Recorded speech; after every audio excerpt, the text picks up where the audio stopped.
আল্লাহ বাংলাদেশের দেশনেত্রী বেগম খালেদা জিয়া অসুস্থ, উলামায়ে কেরামের মহাব্বতে উনি চলতেন, উলামায়ে কেরামদের ভালোবাসতেন, আল্লামা সাইদি রহিমাহুল্লাহকে অনেক ভালোবাসতেন।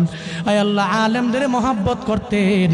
আপনার বান্দি মুমূর্ষ অবস্থায় আছে, আয় আল্লাহ মনে হয় মরে যাবে এমন একটা হালাত। আয় আল্লাহ এই ক্লান্তি লগ্নে ওনার বাঁচার বড় দরকার, আপনি হায়াতে তৈয়বা দান করে দেন আল্লাহ। আয় আল্লাহ জীবনে উনি যে ভালো কাজগুলো করেছেন, আয় আল্লাহ এই ভালো কাজের উসিলায় আপনি সিহতে আফিয়ত দান করেন। আয় আল্লাহ সিহতে আফিয়ত আজলা কামেলা নসিব করে দেন আল্লাহ। আয় আল্লাহ সারা দেশের মানুষেরা উনার জন্য দোয়া করে। কেন দোয়া করে? আয় আল্লাহ ভালো মানুষের জন্য দোয়া করে।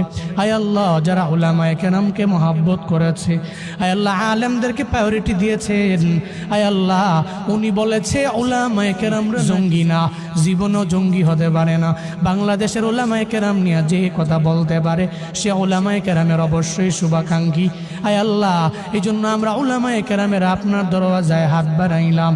আপনার বান্দিরে আপনি সিহতে আফিয়ত দান করেন, আজলা কামেলা নসিব করে দেন রে আল্লাহ। আর যদি বিদায় বেলা এসে যায়, আয় আল্লাহ কালেমা পড়তে পড়তে কালেমার সাথে ঈমানের সাথে আপনি মরণ নসিব করিয়েন রে আমার আল্লাহ।